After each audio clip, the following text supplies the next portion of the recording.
अस्सलाम वालेकुम। आज इस वीडियो में हम देखेंगे एक कंप्लीट जीएल का सिस्टम जो कि हम किसी भी बिजनेस के लिए जिसमें हमारा वोचर सिस्टम के थ्रू वर्किंग होती है उसके लिए हम जीएल सिस्टम यूज़ कर सकते हैं। इसमें सबसे पहले हमारे पास आता है मास्टर, जिसमें आता है master chart of count level 1, chart of count level 2 और चार्ट ऑफ काउंट लेवल 3। ये 3 लेवल का चार्ट ऑफ काउंट। लेवल 1 को ओपन करते हैं, उसको व्यू करेंगे तो यहाँ पे हमारे पास ओपनिंग अकाउंट आ जाएगा 11 में, लॉन्ग टर्म लोन्स आ जाएंगे 13 में। ये ग्रुपिंग्स हमारी बनी होती हैं। फिक्स एसेट है 15 में, लायबिलिटीज हैं 16 में, परचेज का जो भी अकाउंट बनेंगे वो बनेंगे 30 में, और पेएबल सप्लायर्स जो होंगे जिनसे हम परचेजिंग करते हैं वो हमारे बनेंगे 31 में।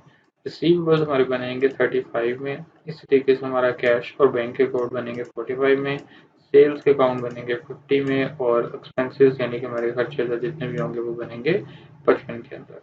तो यहाँ पर हम इन्हीं ग्रुपिंग्स को फर्दर आगे मास्टर में लेवल 2 के अंदर सब ग्रुपिंग में यहाँ पे ऐड कर देंगे, यानी कि सब ग्रुपिंग हमारी बन जाएगी। तो 30 के अंदर 01 ऐड होके एक कोड बन गया परचेज का। इसी तरीके से सप्लायर का एक अलग कोड बन गया 3101, रिसीवेबल का भी 3501। ये एक ग्रुप जो है 3501, इसके अंदर हमारा 10,000 अकाउंट बनेगा। इन केस अगर ये हमारा ग्रुप कंप्लीट भी हो जाता है तो हम 3502 का ग्रुप नया बना के रिसीवेबल के नाम से ही, और हम उसके अंदर भी रिसीवेबल ए मैंने डिफरेंट नेम रखा उससे, और यहाँ पर हमारे पास ये दो ग्रुप्स बन के आ जाएंगे। तो यहाँ पर भी रिसीवेबल था, यहाँ पर भी रिसीवेबल 2 के नाम से हमने ग्रुप कर लिए समझे। इसमें भी 10,000 अकाउंट बनेगा। तो सप्लायर में या रिसीवेबल में या बैंक में या एक्सपेंसेस में, इनमें अगर हमने कोई अकाउंट बनाना होगा तो उसके लिए हम मास्टर में चार्ट अकाउंट में जाते हैं।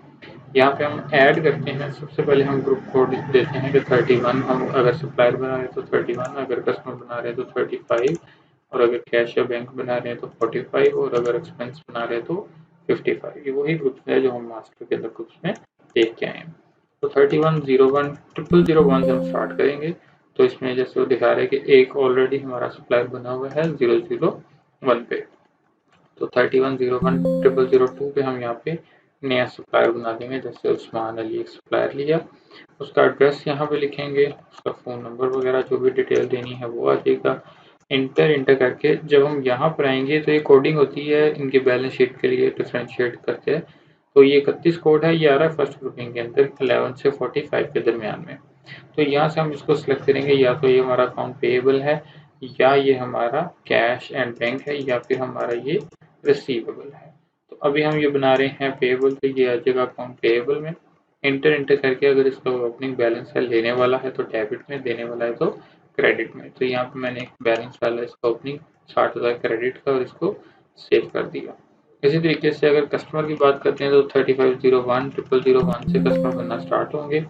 जैसे यहाँ पे मैंने एक रैंडम नेम दिया यासीन, और उसका एड्रेस फ़ोन नंबर देंगे। यहाँ पर अब ग्रुपिंग चेंज हो जाएगी, 35 ग्रुप है, आएगा यही बैलेंस शीट का कोड, लेकिन यहाँ पर हम उसकी ग्रुपिंग में जाके इसका ग्रुप दे देंगे रिसीवेबल, और इसका जो भी बैलेंस लेने वाला होगा वो हम यहाँ पे डेबिट के अंदर लिखेंगे। जैसे 50,000 मैंने डेबिट में रख दिया लेने वाला।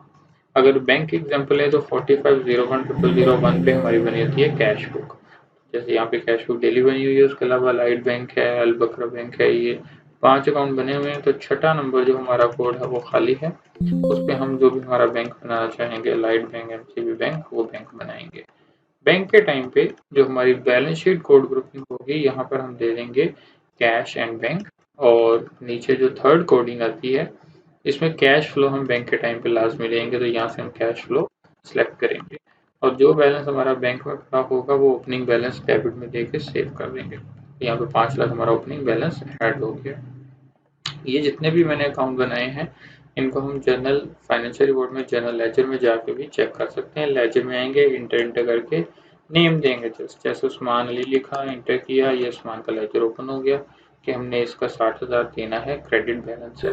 इसी तरीके से अगर हम दोबारा लेजर में जाते हैं और हम कस्टमर का नाम देते हैं यासीन का, तो यासीन का लेजर खोलने पर दिखाएगा कि इसका 50,000 बैलेंस डेबिट में है, यानी कि हमने इससे लेना है। और अगर ओवरऑल में सारे अकाउंट देखना चाहूँ तो ट्रायल बैलेंस में सी नंबर का ट्रायल बैलेंस हम लेंगे और इंटर करके ओके करेंगे। तो यहाँ पर ये सारा रिकॉर्ड आ जाएगा, fix asset, current liabilities, payables, ये पीआईएम एक आ रहा है पेएबल, और इसी ग्रुपिंग में हमारा दूसरा उस्मान भी आ रहा है, 60,000 हमने उसका भी देना है। तो टोटल 4,10,000 हमने 2 सप्लायर्स का देना है।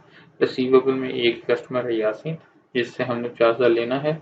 और कैश और बैंक में हमारे पास एमसीबी बैंक है, जिसमें हमारा 5 लाख पड़ा है। और कैश बुक में हमारा जो कि डेली की कैश बुक है 18,22,000 कैश पड़ा हुआ है। तो अकाउंट्स बनाने के बाद अब सबसे पहले हम उसके वोचर समझते हैं। ये 4 वोचर होते हैं हमारे पास major: cash receipt, cash payment, bank voucher और जनरल वोचर। कैश रिसिप्ट से मुराद है कि जो भी पैसे हम किसी से भी लेंगे वो सीधे कैश बुक में जमा हो जाएंगे। जैसे यासीन से लेने हैं तो यासीन का नेम सर्च किया, ऊपर बैलेंस आ गया, अब 4,000 लेना है।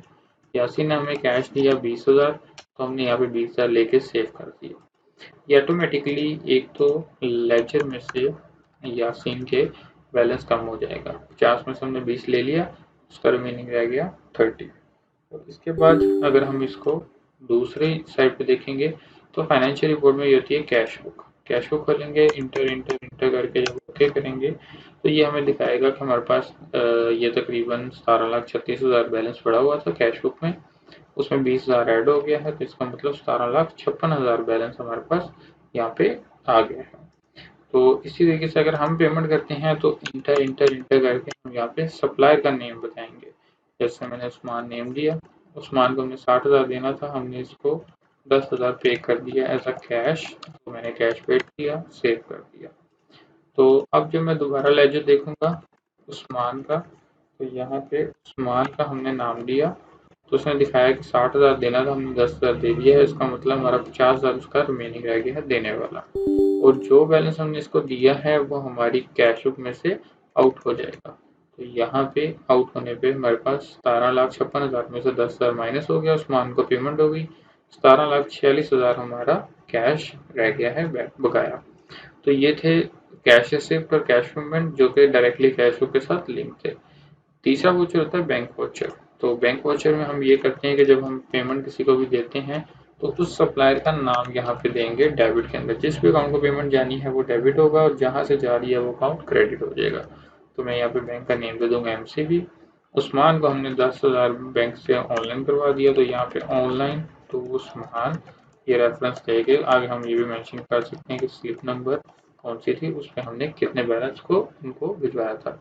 सेम यही एंट्री हम उल्टी कर देंगे। अगर हमारे पास पेमेंट आ रही है तो बैंक हमारा डेबिट हो जाएगा और हमारा कस्टमर क्रेडिट हो जाएगा।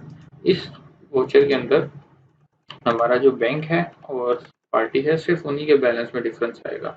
तो जो ऑनलाइन उस्मान को गया था 10,000, वो हमारे बैंक में से आउट हो गया। बैंक में 4,90,000 हमारा रिमेनिंग रह गया है।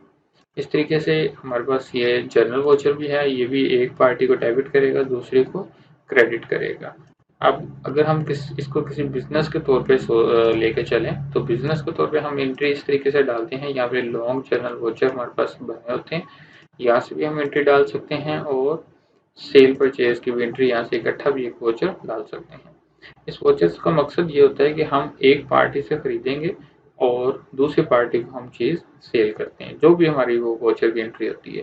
तो जैसे एग्जांपल के तौर पे अगर मैं यहाँ पे जनरल वोचर डाल लूँ, तो मैंने एग्जांपल ली कि यहाँ पे हम परचेज कर रहे हैं कुछ, तो परचेज हमारा डेबिट होगा। जिस पार्टी से हम खरीद रहे हैं वो पार्टी हमारी यहाँ पे क्रेडिट होगी, सामान हमारा क्रेडिट होगा। तो हमने यहाँ पे अमाउंट दी कि हमने 50,000 का क्या खरीदा है। एग्जाम्पल के तौर पे जैसे यहाँ पे ये टूरिज्म के लिए जीएल बनाया गया है, तो हमने लिखा कि वीज़ा परचेज, ठीक है। और इमरान, ये कोई और पर्सन है जिसके नाम के रेफरेंस हमने वीज़ा परचेज किया है। लिया किससे है? उस्मान से, और वो हमने परचेजिंग कर ली है। तो उस्मान के लेजर के अंदर यहाँ पे हमारे पास पेमेंट आ जाएगी कि हमने इसका 50,000 देना है, मजीद 90,000 अब उसको देने वाला है, जो कि हमने इससे वीज़ा परचेज किया है। नेक्स्ट, जब हम वही वीज़ा किसी कस्टमर को सेल करेंगे तो तब भी हम जनरल वोचर डालेंगे। तब हम डेबिट करेंगे कस्टमर को। जैसे मैं यासीन कस्टमर था, यासीन को सेल कर देता हूँ वही वीज़ा, और सेल के टाइम पे क्रेडिट हमारा अकाउंट होगा सेल का। तो यहाँ पे हम बताएंगे कि हमने 70,000 में ये आगे सेल कर दिया है, और वीज़ा सेल ये हम सेव कर देंगे।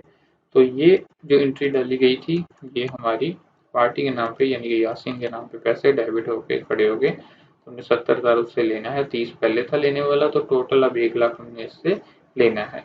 एंट्री फिर उसी तरीके से हम करेंगे कि कैश रिसीविंग है तो कैश रिसीविंग से, और अगर बैंक से है तो बैंक रिसीविंग से। उसके अलावा सिंगल लेजर डिटेल भी है, जनरल वोचर भी हम देख सकते हैं हमने क्या पूरे दिन में डाले हैं, बैंक वोचर क्या डाले हैं, डेली एक्टिविटी रिपोर्ट हमारी आ जाती है यहाँ पे कि हमने पूरे दिन में कैश बुक के अंदर क्या क्या एंट्रियाँ की हैं। ठीक है, ये सारी डिटेल आ रही है कि हमने किस किस से क्या क्या एंट्रियाँ की हैं, किससे हमने वीज़ा परचेज किया है, कितना किया है, किसको हमने आगे सेल किया है। ये पूरे दिन का यहाँ पे रिकॉर्ड आ जाएगा कि पूरे दिन के अंदर हमने इतनी अमाउंट को डेबिट किया है और इतनी अमाउंट को क्रेडिट किया है। ठीक है, और इसी तरीके से हमारे पास डेली पोस्टिंग रिपोर्ट आई थी या ट्रायल बैलेंस आ जाता है। अगर मैं ट्रायल बैलेंस भी लेता हूँ और एग्जैक्ट आज के दिन का ले लेता हूँ तो ये तब भी हमें पूरा रिपोर्ट यहाँ पे दिखा देगा कि पूरे दिन के अंदर हमने 40,000 की परचेजिंग की थी और 90,000 हमने सामान का देना है, यासीन से 1 लाख लेना है, कैश में आज 10,000 रिकवर हुआ था, बैंक में हमारा 490 पड़ा है, 70,000 की हमने टोटल सेल की है। तो ये हमारे पास टोटल यहाँ पे रिपोर्ट बन के आ गई है। तो इस तरीके से ये हमारी रिपोर्ट आ जाती है। उसके अलावा बैलेंस शीट है, वोचर प्रिंटिंग हम कर सकते हैं, जर्नल का, कैश रिसिप्ट का, कैश पेमेंट का, यहाँ से हम हर तरीके की एंट्री को यहाँ से प्रिंट कर सकते हैं। यूटिलिटी में रीइंडेक्सिंग है, यूजर राइट्स हैं, बैकअप है, डेली का डेली बैकअप बनेगा और इसके अलावा डिलीट ऑप्शन है। कोई भी एंट्री अगर हमारी मिस्टेकनली हो जाती है तो हम उसको यहाँ से डिलीट भी कर सकते हैं। जैसे मैंने यहाँ पे लेजर खोला यासीन का, मैंने कहा जी ये वोचर 20,000 वाला मेरे से गलत डल गया था, तो इसको डिलीट करने के लिए डेट नोट करेंगे, इसका वोचर नंबर और टाइप। 1 आवर वोचर है, 13 तारीख का है। मैंने डिलीट में जाके सबसे पहले type the R, voucher number दिया 1, 13/9 2023, एग्जैक्ट डेट देखी जब हमने शो किया तो ये इसने एग्जैक्ट वोचर उठा लिया। कीबोर्ड से हम एस्केप का बटन दबाएंगे और डिलीट बटन प्रेस करके ओके कर देंगे और डिलीट के बाद यूटिलिटी में एक दफ़ा रीइंडेक्स लाजमी कर देंगे। रीइंडेक्सिंग से ये सारी फाइल्स को रिफ्रेश कर देता है। अब हमने वापस यासीन का जब लेजर खोला तो यहाँ पे हमारे पास वो 20,000 की एंट्री डिलीट हो गई है। तो कोई भी एंट्री हमारे से अगर मिस्टेकली हो जाती है तो हम उसको इजीली डिलीट करके ख़त्म कर सकते हैं। और कोई भी क्वेश्चन हो तो आप वीडियो के नीचे डिस्क्रिप्शन में दिए गए नंबर पे पता कर सकते हैं। शुक्रिया।